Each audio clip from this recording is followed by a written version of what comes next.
लोक स्वास्थ्य एवं यांत्रिकी मंत्री संपत्या उइके बुधवार को बालाघाट पहुंची। यहाँ मंत्री उइके ने प्रधानमंत्री की 11 साल की विकसित भारत अमृत काल को लेकर भाजपा कार्यालय में प्रेस वार्ता की और प्रधानमंत्री नरेंद्र मोदी के 11 सालों के कार्यों की सराहना की। सेवा ही सुशासन के इस 11 साल में जिस तरीके से देश के यशस्वी प्रधानमंत्री जी ने अद्भुत काम किए, मैं तो सबसे पहले देश के यशस्वी प्रधानमंत्री जी को बहुत हृदय से बहुत आभार व्यक्त करती हूँ कि हम सब लोगों की जो सोच थी, कल्पना थी, चाहे हमारे अंतिम छोर के व्यक्ति रहने वाले व्यक्तियों के एक मन में एक भाव थी कि हमारे गरीब सुशासन और हमारी महिलाओं के लिए, युवाओं के लिए, किसानों के लिए ऐसे काम करने वाले ऐसे हमारे बीच में उपस्थित रहें ताकि हमारे देश का नेतृत्व करें। और हम सब लोगों की सोच थी और वो सोच आज माननीय देश के यशस्वी प्रधानमंत्री जी ने वो सपना को पूरा करते हुए आज नज़र आए। और आप सब लोगों को पता है कि जिस तरीके से देश की सुरक्षा को लेकर के, देश की अर्थव्यवस्था को लेकर के लगातार आदरणीय प्रधानमंत्री जी काम कर रहे हैं और जो हम बार बार टेक्नोलॉजी की बात करते थे और आज हमारी टेक्नोलॉजी जन जन तक पहुंच रहा है, तो ये बहुत बड़ी उपलब्धि है और बहुत बड़ी क्रांति है। आज इस अवसर पर जिस तरीके से देश के यशस्वी प्रधानमंत्री जी के 11 साल पूरे होने में हमारे भारतीय जनता पार्टी के सभी कार्यालय में प्रेस वार्ता के लिए हमारे सम्मानित सभी पत्रकार बंधुओं को आज इस कार्यालय में बुलाया गया और जिस तरीके से सीमा की सुरक्षा को लेकर के माननीय यशस्वी प्रधानमंत्री जी ने लगातार काम किया। और आज हम यदि बात करें, मैं चूँकि पीएचई मंत्री होने के नाते या यशस्वी प्रधानमंत्री की मंशा थी, हम सब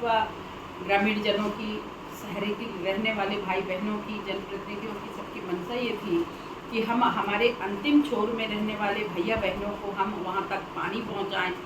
वहाँ तक हम हमारे किसानों को अच्छी सुविधाएँ दें, सिंचाई की ऐसे हम लोग वहाँ पे रखवा बनाएं। तो आज सारी स्थितियों में जिस तरीके से यशस्वी प्रधानमंत्री काम कर रहे हैं तो निश्चित ही बहुत अच्छा काम कर रहे हैं और उसके लिए आप सब लोगों को भी मैं हृदय से बहुत धन्यवाद देती हूँ कि आप सब लोगों के सहयोग से ही माननीय यशस्वी प्रधानमंत्री जी का जो अच्छा था, जो एम था, तो आज उसको पूरा करते हुए दिखाई दे रहे हैं। मैं आप लोगों को सबको याद दिलाना चाहूँगी कि जिस तरीके से देश के यशस्वी प्रधानमंत्री जी ने जब उन्होंने अपना बागडोर संभाले तो उस समय में हमारे भाई बहनों की, हमारे गरीब भैया बहनें जो अपने और गरीब कल्याण वर्ष के माध्यम से जिस तरीके से देश के यशस्वी प्रधानमंत्री जी ने हर गरीबों को एक पक्का छत दिया,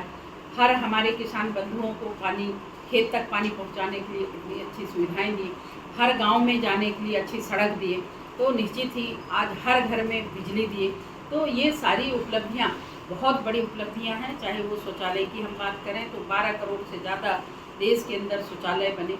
आज हम लोग जो हमारे गरीब कल्याण वर्ष के बारे में हम बार बार बात करते हैं, तो जिस तरीके से देश के यशस्वी प्रधानमंत्री जी के नेतृत्व में 1 करोड़ 80 लाख से ज़्यादा लोगों को आज मुफ्त हम राशन देने का काम, 80 करोड़ लोगों को आज राशन पहुंचाने का काम हमारी भारतीय जनता पार्टी की सरकार, हमारे देश के यशस्वी प्रधानमंत्री जी के नेतृत्व में हम हमारे देश के इन गरीब भाई बहनों को हम देने का काम ये भारतीय जनता पार्टी की सरकार कर रही है। और जिस तरीके से काम हो रहे हैं तो आप सब लोगों को भी पता है कि जिस तरीके से माननीय यशस्वी प्रधानमंत्री जी के नेतृत्व में हमारी भारतीय जनता पार्टी की सरकार जहाँ जहाँ जिन राज्यों में है, जिस तरीके से हमारे मध्य प्रदेश में डॉक्टर मोहन यादव जी के नेतृत्व में मध्य प्रदेश में बहुत शानदार काम हो रहे हैं और उसको लेकर के आप सब लोगों को भी पता है कि आज माननीय डॉक्टर मोहन यादव जी के नेतृत्व में अच्छे काम हो रहे हैं और काम के साथ साथ और धरातल में भी वो दिख रहे हैं। अभी अभी हम लोगों ने जो 90 दिन का माननीय मुख्यमंत्री जी ने सभी लोगों से अपील किया था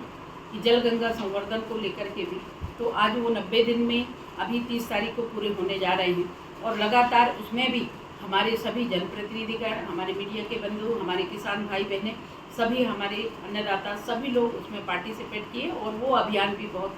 शानदार और बहुत ही अच्छा रहा। तो ऐसी स्थिति में जिस तरीके से काम हो रहे हैं, महिला सशक्तिकरण में भी यदि हम देखें तो महिला सशक्तिकरण में भी देश के यशस्वी प्रधानमंत्री जी ने लगातार महिलाओं को, चाहे वो शहर में रहने वाली बहनें हों या गांव में रहने वाली बहनें हों, उनको ड्रोन दीदी का नाम दिया गया, लखपति दीदी बनाने का उनकी सपना थी, तो आज लखपति दीदी बनने का भी काम हमारी बहनें कर रही हैं और मध्य प्रदेश के अंदर 2 लाख से ज़्यादा हमारी बहनें आज लखपति दीदी बन रही हैं। तो कहने का आशय यह है कि मुद्रा योजना के तहत पे जो हमारे उन गरीब बहनों को जो लाभ मिला, तो उससे निश्चित ही उनकी आर्थिक स्थिति मजबूत हुई और उनकी जीवन स्तर में भी सुधार आई। तो ऐसी स्थिति में देश के यशस्वी प्रधानमंत्री जी ने चाहे हमारे युवा भाई हों, युवाओं को रोजगार देने का भी। ग्रामीण भारत टीवी के लिए बालाघाट से निकेश चंदेले की रिपोर्ट। खबरों में बने रहने के लिए ग्रामीण भारत टीवी को सब्सक्राइब कीजिए और बेल आइकॉन दबाना ना भूलें।